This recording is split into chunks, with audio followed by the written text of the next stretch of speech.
All right, ladies and gentlemen, we are here with Bradley Phillips. Bradley, how are you doing? I'm very good. How are you? Good. How's the weather in Australia? Is it good? We're just coming into winter now, so it's a bit cooling down.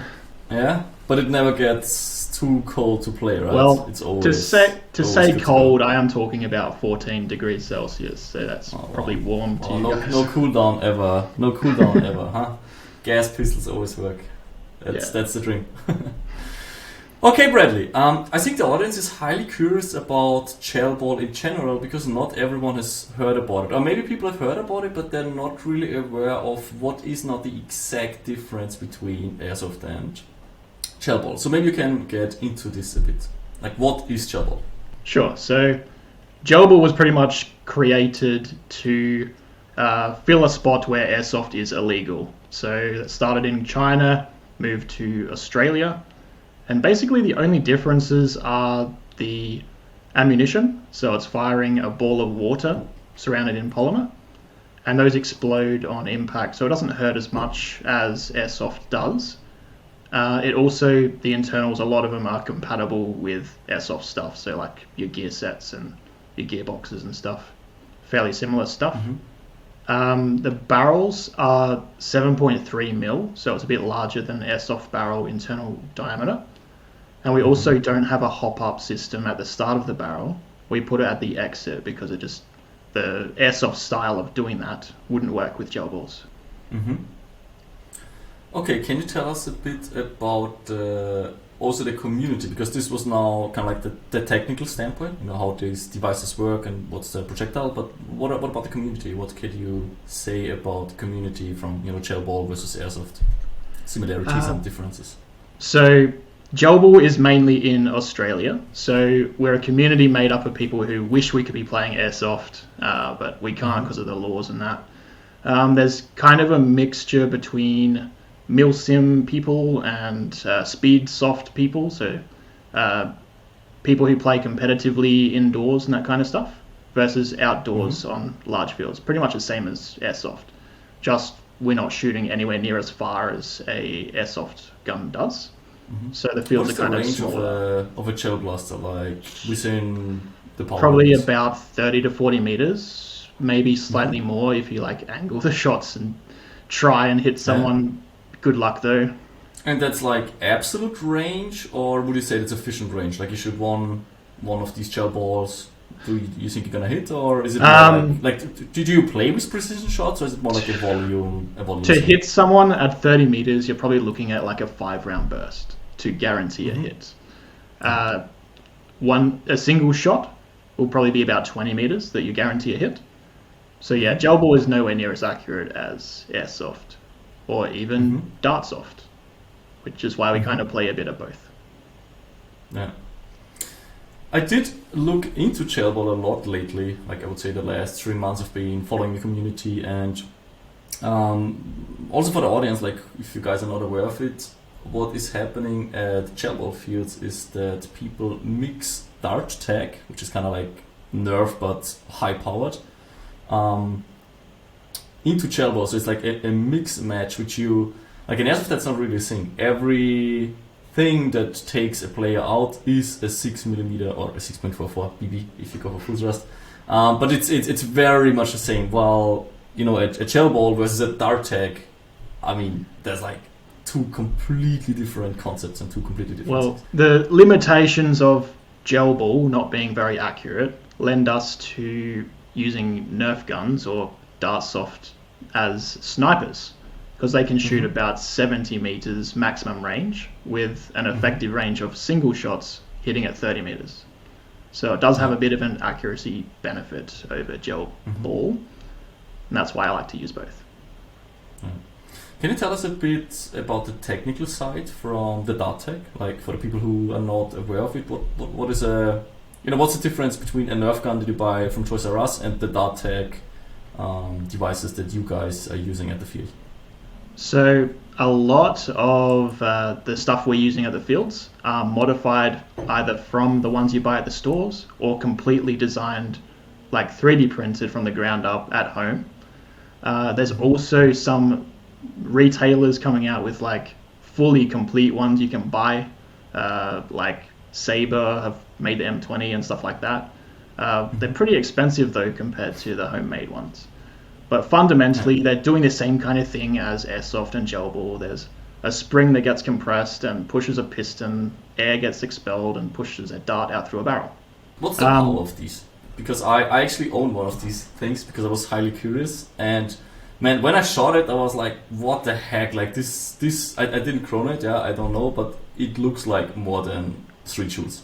What's the power on these things? We're usually playing with a 300 velocity limit for both gel ball and Nerf. So you can modify Nerf to shoot even harder than 300 FPS, but we just stop them hard cap at 300 because point blank you'd start bruising people at that point. So we don't usually go any higher. What's the weight of a dart?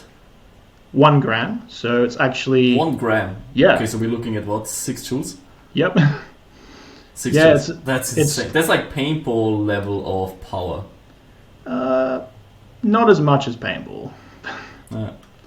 But yeah, we need that is just so interesting because when people hear a Nerf dart, they expect kind of like shoots 5 meters or whatever. But I own one of these things and I shot them and I was really, really impressed on how far they actually go. Especially because you can, like, it's very predictable on how it flies and also the arch that it makes. So you have like a ballistic curve. Yeah, so it doesn't have a hop-up effect.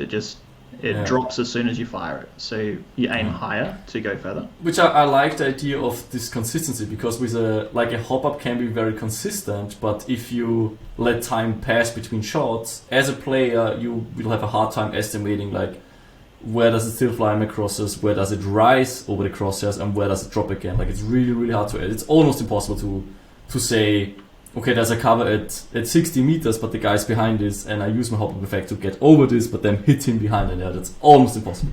But if you have the consistency of the arch of a dart, I can imagine that this can be actually used to an advantage. Like there's a guy behind cover, and you just arch over it. Yeah. I've done it plenty of times. That's super interesting. People will duck down to try and avoid my shot, and it drops down and hits them anyway. Yeah, that is. Yeah, you can't shoot what you cannot see, which is not really a thing in Airsoft. Like if you can't see him, you usually can't hit him. Yeah. So that does change the game a bit. How do people react to dart tech players on a gel ball field? Like is that weird or is that absolutely So the first time I brought one out, people were very interested to get shot by it. Mm-hmm. So everyone stood up in a line. I walked past and shot each one time in the back, and they're like, "Oh, wow!" So after that, fairly positive of the whole Dartsoft thing. Some people were kind of salty at the beginning because they shoot further, but when they realize how they're all manual blasters, you can't really have that spring that large pulled by a motor easily, so they're all manual. They realize that they have a rate of fire advantage. If they just get it close enough to us, the gel blasters have the edge up close. So if you weave between cover, you can get close enough to the Dartsoft player that you just destroy them. So the Dartsoft is good at range, but not very good up close. I like how humanity always tries to find, or always seems to find a way around laws when it comes to anything that fires a projectile. There seems to be something that's fundamentally like rooted in us that we enjoy so much of seeing something accelerated and flying and hitting something. Like it's such a satisfying feeling, and definitely. No matter where you go, like if you're looking at China, Australia, Singapore, like all these countries where Airsoft is banned, or even paintball is banned, man, they find a way. Like every single country has their own discipline of shooting at each other, without causing major injuries. Well, Singapore is one of the biggest one for making all these Dartsoft stuff that we're using. Yeah. In Singapore, it's actually like gel ball is also illegal from what I know. So they don't even have gel soft. Let's call it the only thing they have is dart tech. Yeah. And the stuff that's coming out, man, I've seen like 1,000 USD blasters. Or not blasters. What do you call them? Oh, there's some even more than that. So that is, it's just interesting to see, because I always wonder what would happen if, what if Airsoft gets made illegal internationally? What would happen? True. And I think you can't just look at other countries. There's always a way. Yeah? There's always some guy who comes up with some loophole in the law and they just create something that shoots. It's almost impossible to suppress such a strong community by laws. Like people will just fight another way. And if they end up just throwing foam balls, that's just what it is. Well, even here in Australia, Airsoft is not legal in over half of the states. So they're all just playing Dartsoft there. Yeah. Because Dartsoft's not regulated anywhere. Mm. Maybe we can talk a little bit about the ban and how that influenced the community. But before that, I think it's really interesting how something like gel ball, you can, like I think the community and the customer base and the market is maybe still small enough so that the government gets away with banning it. Yeah, even though they encounter a lot of resistance. But when it comes to Dartsoft, I mean, you have, major corporations like Hasbro standing behind this, and they will make sure that this stuff doesn't get banned, because who does not own a Nerf gun? I would say half the population, like there's as many Nerf guns in Austria as there's people, I think. Because there's people who own 10, like every kid has one in, maybe in the basement lying around. So suppressing this market, I think, is almost impossible. Yeah. So we will always have that. Yeah, we'll always have Nerf. Everyone grows up using Nerf and they know what Nerf is. Gel ball was kind of new to the scene, and we'd only really had it in South Australia for 2 years, so the government felt it was fine to ban it. No one's going to stand up to it. So can you tell us a bit about the history of that? Like, how long was gel ball a thing in Australia, and then how is it, trying to be banned by the Australian government? I think gel ball was about 4 or 5 years that it had been in Australia, and it was only in the last 2 years or so that it actually became like really good, that they had the Gen 8 blasters come out that actually gave good performance, and people started hosting more events then. So Cameron came big in the last 2 years. And then we first had news from the South Australia Police that they wouldn't be regulating gel blasters, that they are toys. And so a lot of businesses opened up to sell that kind of stuff. And only a year later, after some court cases with people using them the wrong way turned out against gel blasters in the court cases, the police then decided to make them firearms. And so we have to keep them in gun safes, get licenses, and all that kind of stuff now. So which kinds of incidents are we talking about? Like, what exactly happened? We had people going and doing drive-bys with them. We had people threatening other drivers on the roads with them, pointing them out their windows and stuff like that. I think the main ones, though, were narcotics offences, where they also found gel blasters in the house, and a court deemed those to be firearms, along with all the other charges they were facing. Oh, wow. I'm asking this because every community out there should, be aware of this, that if we treat this wrong, if we don't respect their laws, and if we don't do our best possible to keep this legal, like stuff like this, can happen to all of us. Which can be out of control. It doesn't need to be a community member who does something that then gets it banned. But you do see this in California, for example. There's major retailers who really advertise how important it is that on Halloween you don't bring up, your airsoft gun because it's cool for a costume. So there is the industry is actively trying to educate people who get into the sport about what they have to do in order to not cause any troubles for the entire community.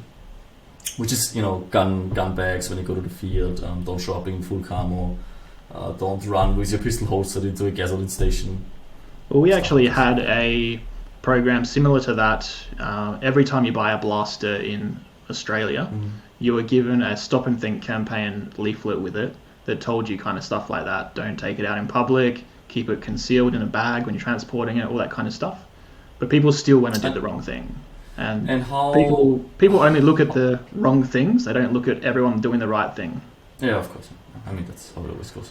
How was that done exactly? Like, did you get a card with a QR code on it, or they made you watch a video, or how was this enforced that people get this information?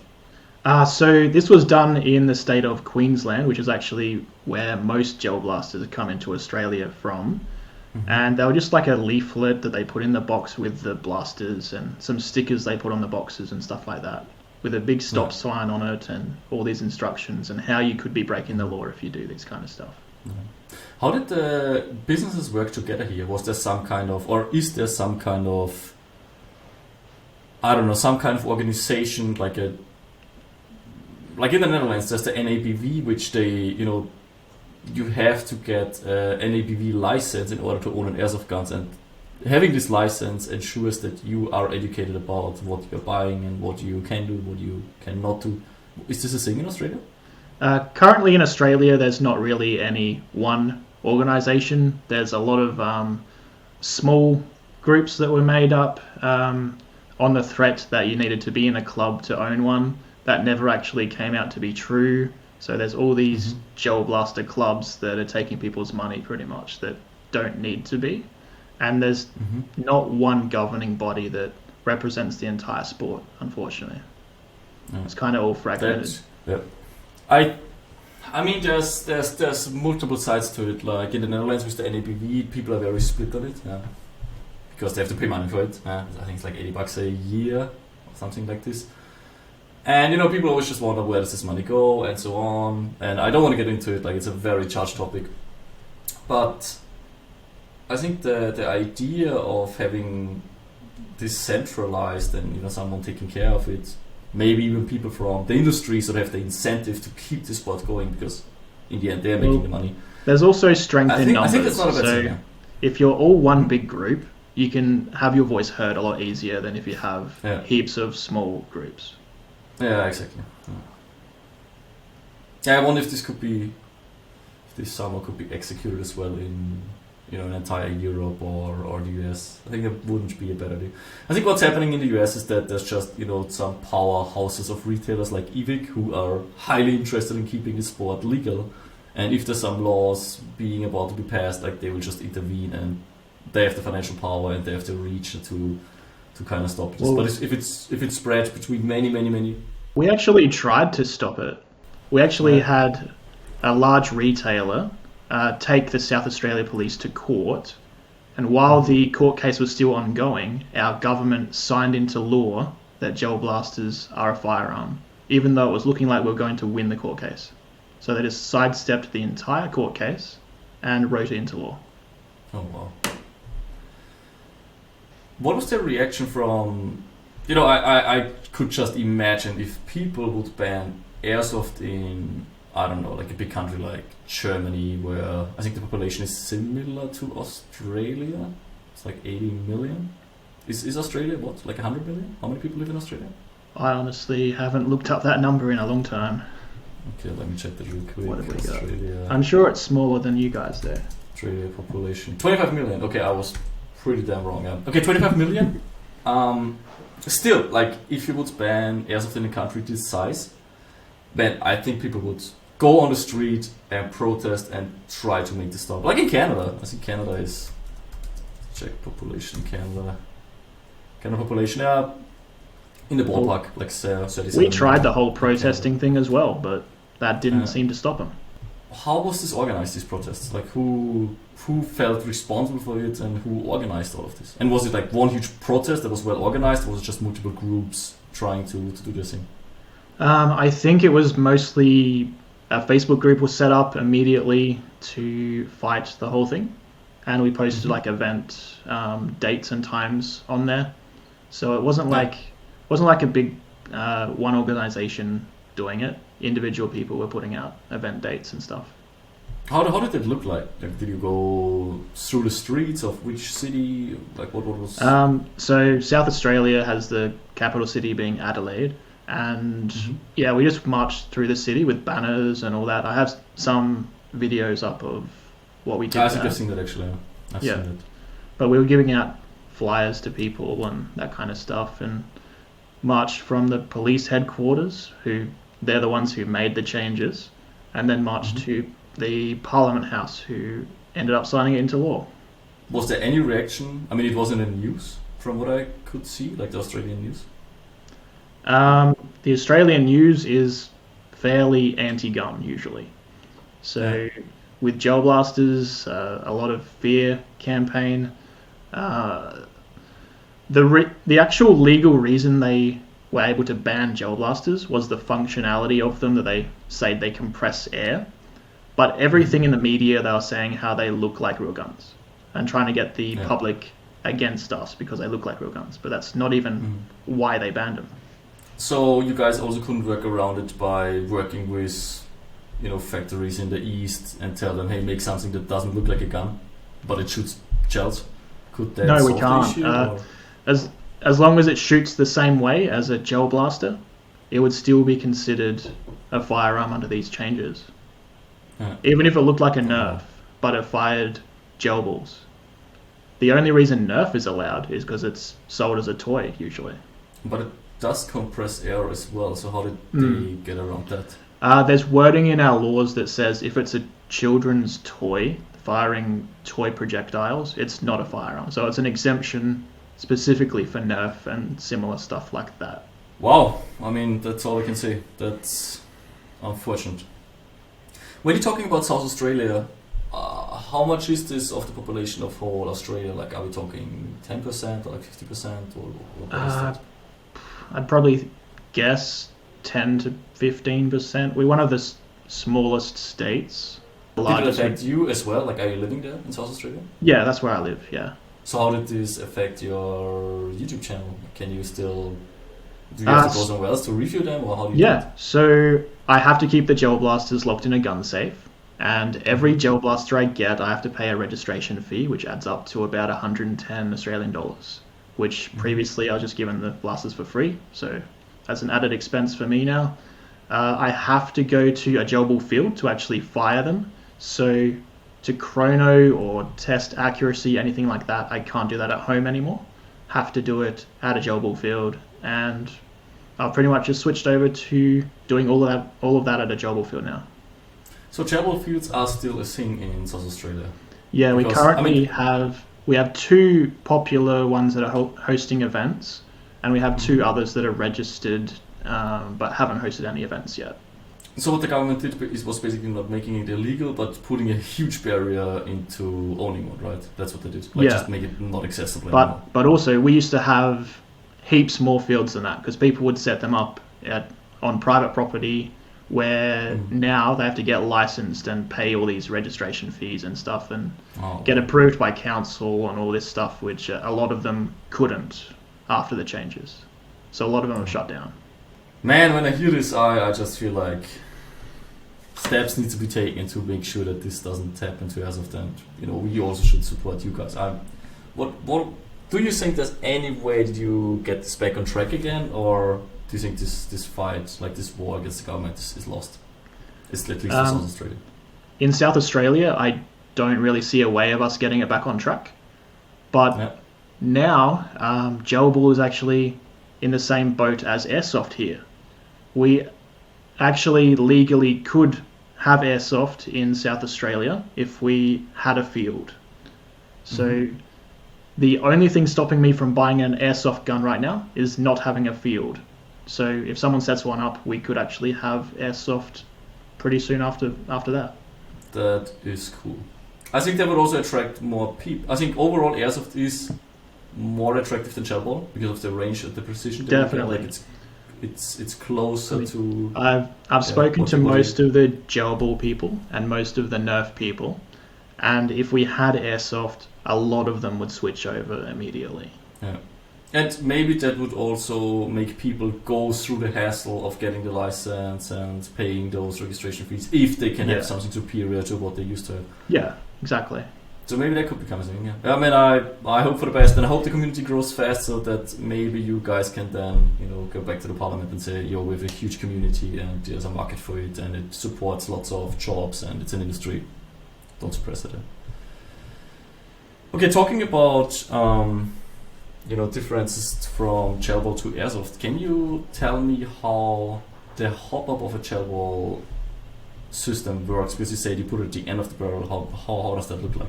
So generally they're a friction fit on with a grub screw to fasten it, or you can also get ones for 14mm counterclockwise threads that screw on.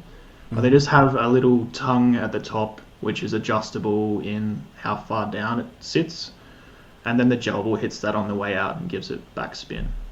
So it's a lot of fine-tuning that to get the gels to kind of go in a flat trajectory rather than up, curving up or going down. That's pretty much it's how also a whole science in Airsoft. Like people, hop up is the main topic when it comes to Airsoft. It's trigger response and hop up precision and all that. The hop up just plays a massive role in the precision of the gun. It's like the main factor. Like let out the barrel doesn't really matter anyways. You need a good hop up system. That's what gives you the range. Honestly, in gel ball, the hop up doesn't really increase accuracy so much as it just flattens the trajectory and gives you a bit more range. Because without a hop up, you can just aim higher like you do with Nerf, and you'd shoot further that way. Can you tell me a bit about the process of preparing for a gel ball game? Because I know you have to soak the gels. Like, is there some science behind it on how long you soak them and how you keep them dry afterwards? That's a whole rabbit hole by itself, right?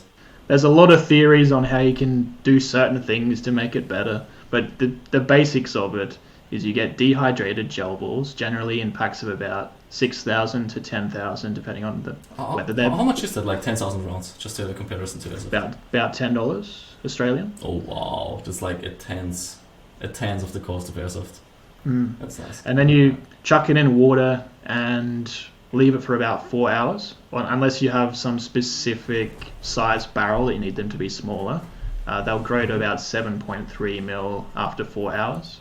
But if you stop them sooner, you can actually get them to be 6 mil if you stop them soon enough, which I had to do for a particular novelty blaster I did a video on in the past. So how consistent is this? Like, are they all the same diameter, or is it very inconsistent? Also, are they wet when you shoot them out the barrel? Like, they're fairly inconsistent in size. Like, you'd get some maybe 7.1 to 7.4 or something, that bit of variation like that, which is kind of why they're not so accurate as Airsoft. What about sorting them? Sorting them, I've done that before as well. And even if you can get the diameter sorted down, they're still nowhere near as accurate as Airsoft. Yeah. Because they're kind of squishy. Even the really hard ones, they're still nowhere near as hard as an Airsoft BB. And so they kind of deform in flight through the air.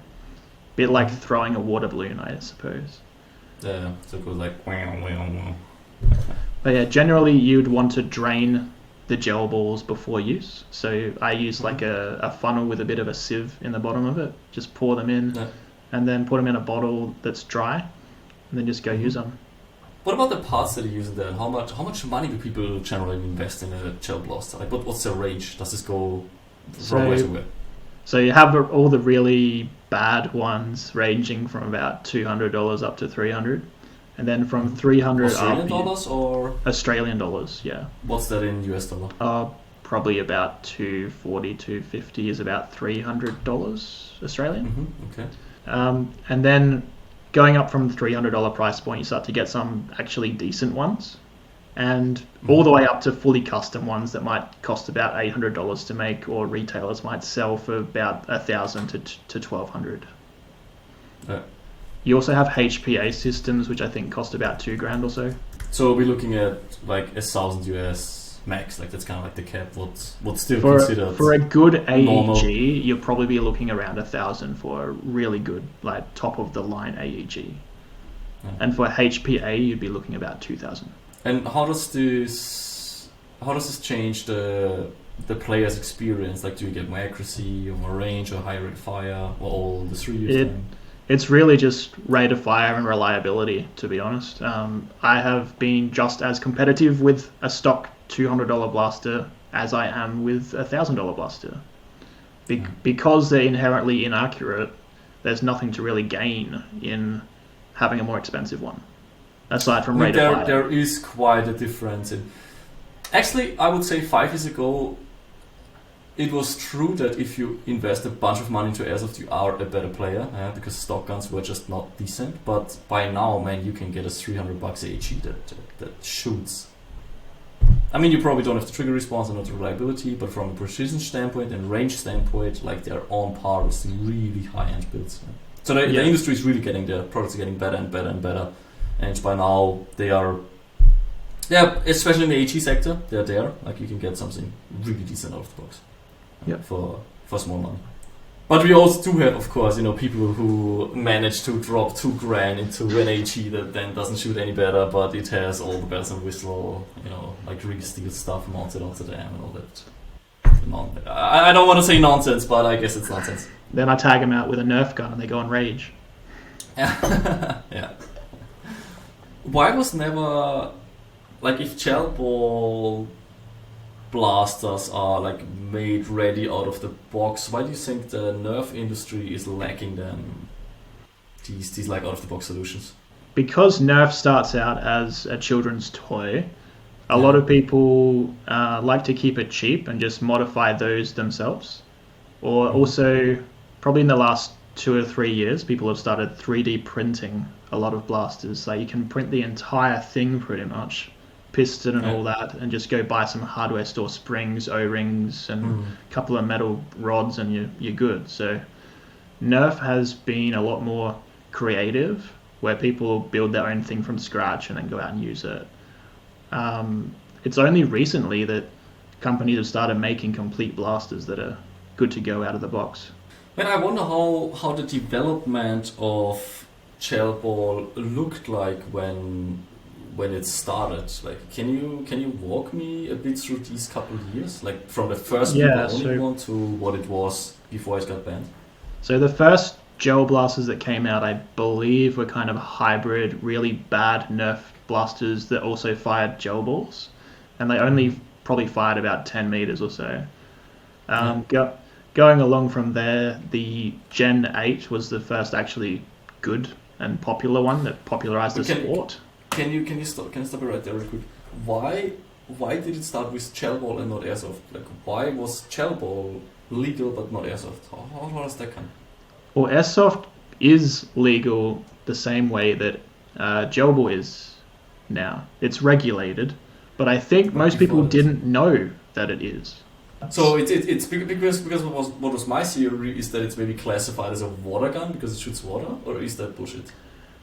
So at least in South Australia, now that the changes are in, gel blasters are treated as firearms, and so is airsoft in the same exact way.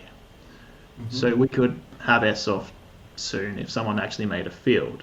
But before all that, gel ball was considered more of a children's toy because it shot water.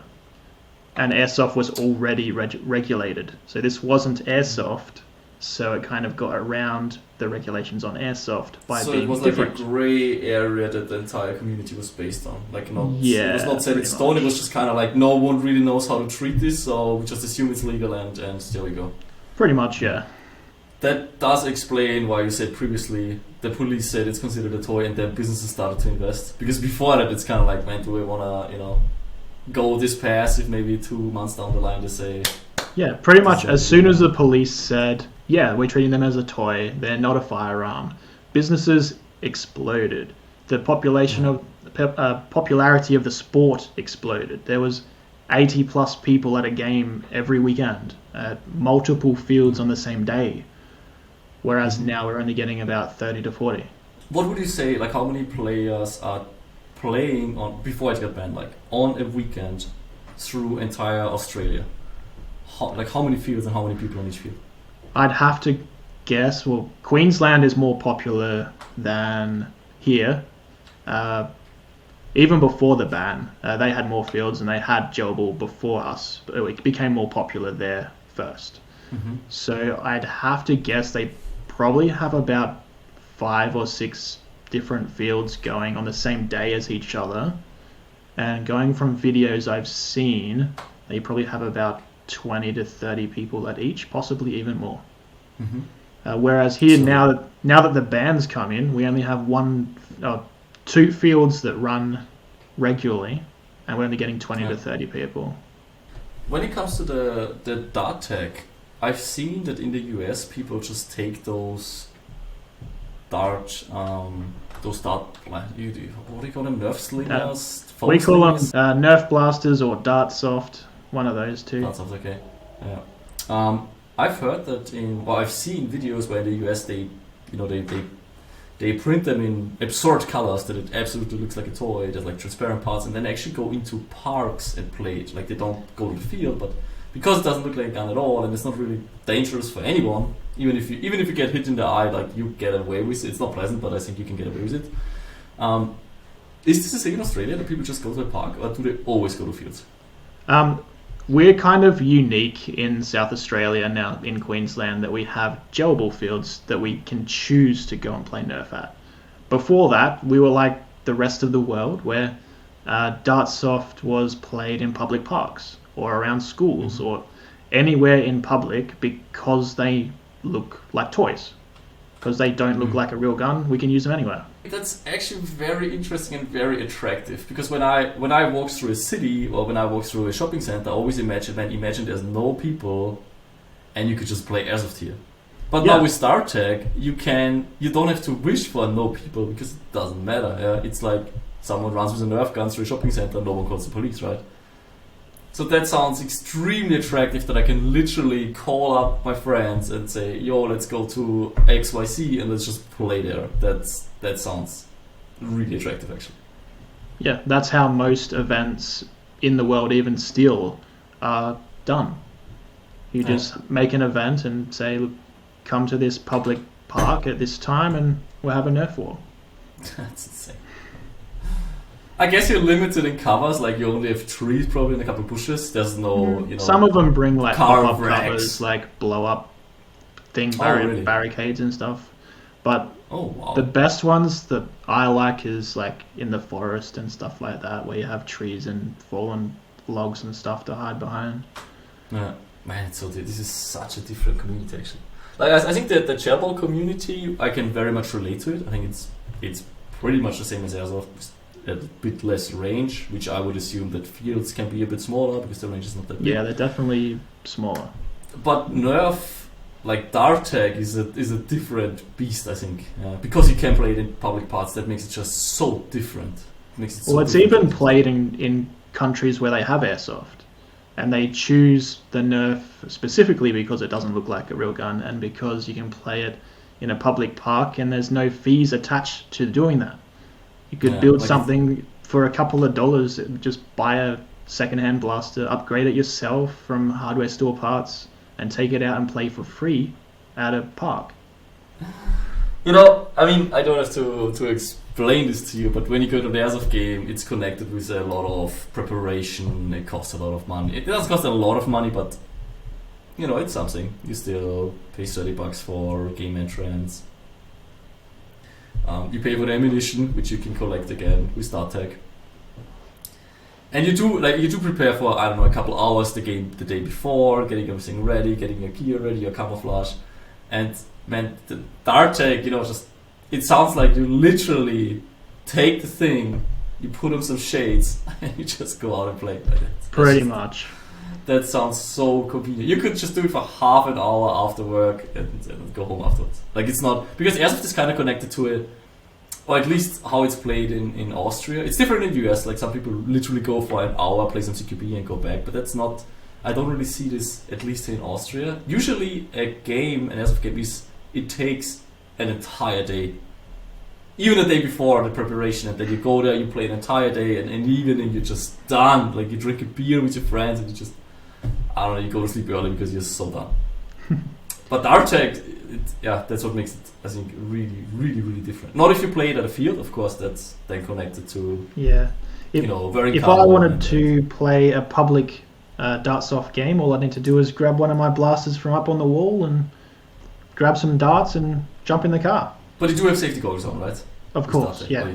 Even shooting real low velocity ones, they make iPro mandatory for Dartsoft as well. Man, I have to tell you funny. Like we are getting up to an hour, but before we end the podcast, I still wanna tell a story, a very embarrassing one actually.